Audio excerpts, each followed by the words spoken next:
আমরা ধরবো না।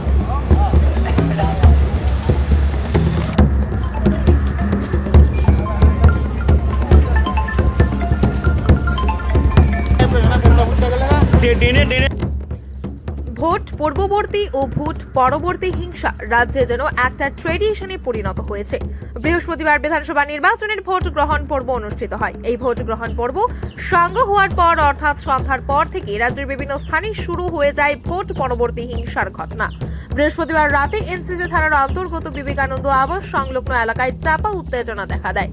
যদিও প্রশাসন সক্রিয় থাকার ফলে বড় ধরনের কোনো অঘটন ঘটেনি, কিন্তু এরই মধ্যে শুক্রবার সকালে এনসিসি থানার অন্তর্গত বিবেকানন্দ আবাস সংলগ্ন ড্রেন থেকে উদ্ধার হয় একটি তাজা বোম। এদিন সকালে স্থানীয়রা প্রথমে বোমটি দেখতে পেয়ে পুলিশকে খবর দেয়। পুলিশ ঘটনাস্থলে গিয়ে বোম স্কোয়াডকে খবর দেয়। ঘটনার খবর পেয়ে দ্রুত ঘটনাস্থলে ছুটে যায় বোম স্কোয়াড। বোম স্কোয়াডের কর্মীরা বোমটিকে উদ্ধার করে নিষ্ক্রিয় করার জন্য অন্যত্র নিয়ে যায়।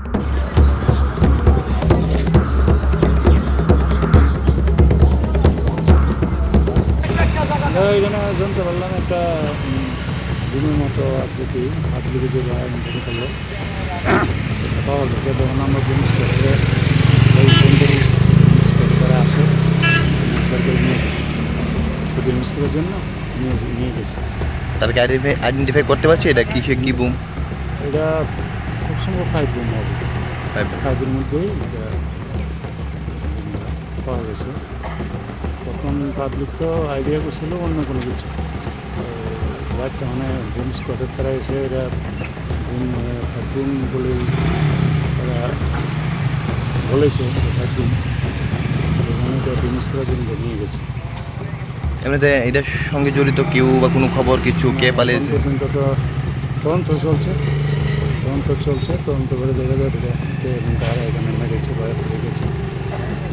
এদিকে ঘটনার খবর পেয়ে ঘটনাস্থলে ছুটে যান বাম নারী নেত্রী কৃষ্ণা মজুমদার। তিনি সাংবাদিকদের মুখোমুখি হয়ে জানান, বৃহস্পতিবার রাতে বামফ্রন্ট ও কংগ্রেসের 3 জন কর্মীর উপর সরাসরি আক্রমণ করা হয়েছে। আক্রমণ করেছেন বিবেকানন্দ আবাসের একজন বাসিন্দা। ঘটনাটি অত্যন্ত দুঃখজনক একটি ঘটনা। গতকাল রাতে যেটি সংঘটিত হয়েছে আমাদের কর্মীদের ওপর বামফ্রন্ট এবং কংগ্রেসের 3 জনের উপর সরাসরি আক্রমণ করা হয়েছে এবং আক্রমণ যিনি করেন উনি এই আবাসনেরই বাসিন্দা। উনি 2 মাস হয়েছেন আবাসনে এসছেন আরেকজনের ফ্ল্যাট দখল করেছেন। উনি আরেকজনের নামের ফ্ল্যাট উনি কিভাবে দখল করেছেন এটা উনিই জানেন। প্রথমত আমরা বলবো যে যাদের উপর আক্রমণ করা হয়েছে অত্যন্ত বর্বরচিতভাবে তাদের উপর আক্রমণটা সংঘটিত করা হয়েছে এবং তার থেকে আমাদের মহিলাদেরকে নানাভাবে আক্রমণ করা হয়েছে এবং তার জন্যই কিন্তু মহিলারা উত্তেজিত হয়ে পড়ে।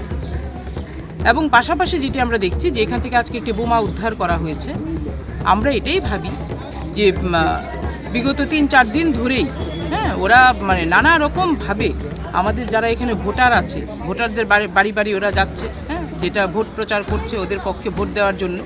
কিন্তু যখন দেখলো আলটিমেটলি যে এখানকার ম্যাক্সিমাম ভোটার বামফ্রন্ট এবং কংগ্রেসের পক্ষে ওদের মূল্যবান ভোটটা দেবে এবং তার থেকে হতাশাগ্রস্ত হয়ে ওরা এই ধরনের কার্যকলাপ করেছে।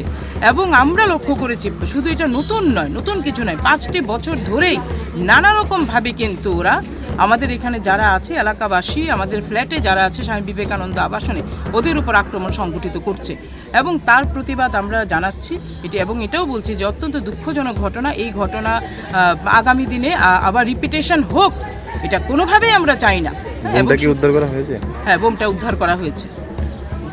সাত সকালে তাজা বোম উদ্ধারের ঘটনাকে কেন্দ্র করে এলাকায় তীব্র চাঞ্চল্য বিরাজ করছে। পুলিশ ঘটনার তদন্ত শুরু করেছে। এখন দেখার পুলিশের তদন্তে কি রহস্য বেরিয়ে আসে।